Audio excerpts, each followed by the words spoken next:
What we're actually seeing is the systematic implementation of the fall of the republic and the rise of the corporation of the United States. What we're actually seeing is the systematic implementation of the fall of the republic and the rise of the corporation of the United States.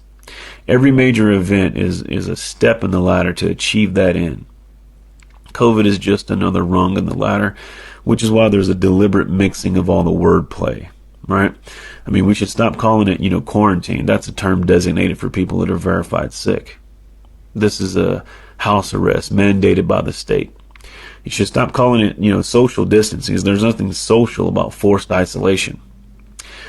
We should stop saying safer at home when millions of Americans don't have basic necessities adequate to fit their needs. It assumes that everybody's home is equally as safe as the people that are making the statements. We should stop saying, this is for the greater good, right? When you close the economy, killing millions of businesses that families have worked generations to establish, that's anything but good. We should stop saying this is the new normal. That's just blatant mind control drivel. There's nothing normal about forced isolation, treating your neighbor like they have the plague, breathing your own bodily waste, wearing masks, living in constant fear of contamination. That's normal. I mean, after all, if the virus is so deadly, why hasn't it wiped out the homeless who don't social distance, wash themselves regularly, let alone, live in or have access to a sterile environment?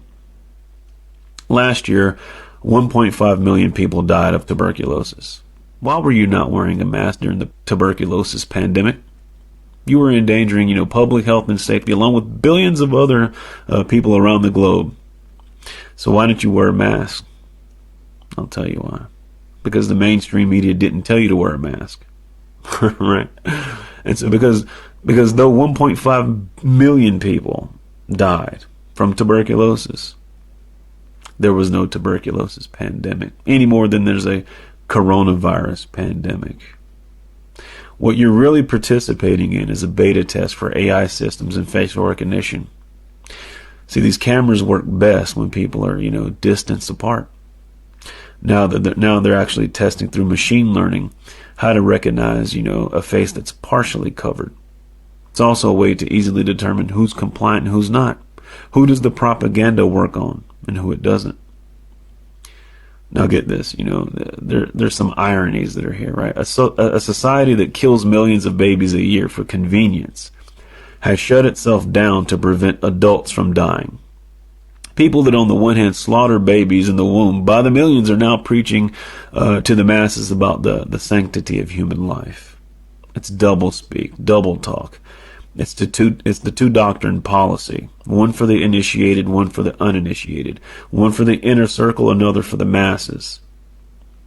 It's like saying, if I violate the stay-at-home order, I can be arrested, but you're letting convicted criminals out of prison so they don't get coronavirus.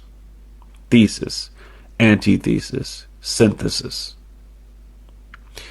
If there's a real pandemic, does it require, faulty virus models, rigged test results, 81% false positives, inaccurate news reporting, staged hospital overruns, manipulated death certificates? Nope.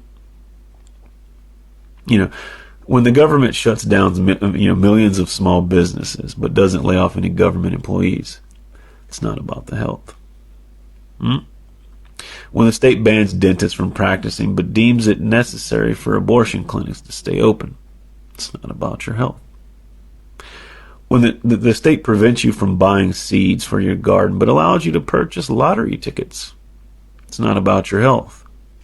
An institution that has the ability to destroy all of Earth through alleged nuclear warfare should not regulate personal self-defense. An institution that's caught trafficking drugs shouldn't be able to regulate plants. An institution that's racked up $23 trillion prior to coronavirus in debt shouldn't be allowed to manage the retirement fund. An institution that was caught spreading STDs should not be allowed to run healthcare. If people are really concerned about public health and safety, in general, but they don't care if people eat garbage, drink poison, smoke cancer, and take prescription drugs, but think that toilet paper, hand sanitizer, and mask are going to protect them from the boogeyman coronavirus. This is a special kind of stupid that I can't address here. You should ask yourself a couple basic questions. When did you consent from, you creating a government to serve you to you serving the government ruling over you? If you want to know, who's in charge, just think about who you can and can't criticize.